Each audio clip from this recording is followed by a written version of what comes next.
Hey, I'm Andrew Gash for Audioholics. Now, in the past, we've talked about breakpoints and receivers. These are the price points that you really want to be at if possible because it affords you features that you just can't find below it.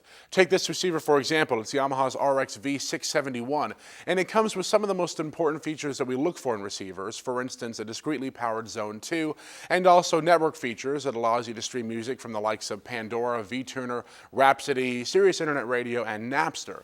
This also lets you stream music from any DLNA-compatible device. Now, like the RX-V571, which is $100 cheaper, this receiver does support analog video up conversion to HDMI up to 1080p, basically meaning you can plug any source into it via component or composite and then have it output via HDMI. Now, this is a really no-hassle way of doing things for your system, and it also, of course, means you only have to run one HDMI cable from your receiver to your TV. Now, this is the least expensive receiver in Yamaha's lineup to use their new advanced on-screen Gui system. It's the same system we looked at when we reviewed their vintage RX-A3000 receiver, and we found it really interactive and easy to use. For instance, when you're setting up your system, it gives you a 3D representation of your room so you can see exactly where you're having it assign the amps.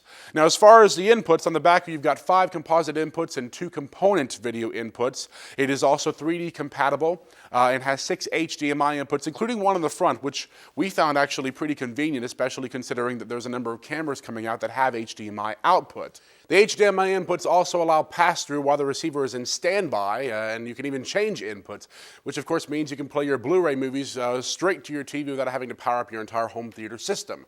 This is of course very handy if you're wanting to watch things at night or you don't like loud noises. I don't know. I don't actually bypass my receiver. The other thing that the RX-671 adds is the AV Controller app, which allows you to transform your iPod, iPhone, iPad into a full-featured mode control, which allows you to control both the main zone and Zone 2. It shows you all of your zones and your rooms and allows you control over the source input and also the volume. It also shows you all of your music streaming apps, which gives you greater control over your music. I mean, just look at this receiver. Look at this thing. It's beautiful. And if you want to connect your iPod or iPad directly to the device, then you can do that. It's got a USB input right on the front, and you don't even have to have a dock. You just plug it in and go, and it even charges your device while it's connected. On the back, you've got all your AV connections, and if you look all the way on the right, you're going to see 2 additional spring clips for Zone 2. Now, those outputs can lift 2 amplifiers from the surround back channels and use them to power, for instance, a pair of outdoor speakers. And that's great because it all happens automatically as soon as you turn on Zone 2. That's flexibility that really makes this 2 products in one, especially when you consider that Zone 2 can have its own analog source. Now, this receiver does not have RS-232. If you want that, you'll have to move to the vintage line, which also has 2 subwoofer outputs. It does, however, have all the Yamaha DSP modes that you'll ever want, and it has preamp outputs for your main channels. So if you really wanted that extra power, you could run a stereo amp for your main channels. It also has a 12-volt output on the back for triggering a projector screen or that external amp. We hooked this receiver into our system and played it with a pair of Atlantic Technology AT1 tower speakers.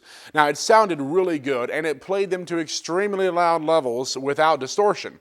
Now, the main theme from The Man from Snowy River was one of our orchestral test tracks, and we found the brass just poured from those speakers with clarity that was surprising considering this is just a mid-fi receiver. The ambience conveyed from the track was impressive, and the speakers just gave a very wide feel to the score. Now, as far as movies are concerned, we stuck in the original Harry Potter and the Sorcerer's Stone and queued up the dungeon troll scene, and the troll's growls literally filled the room as it convincingly tossed debris all over the place.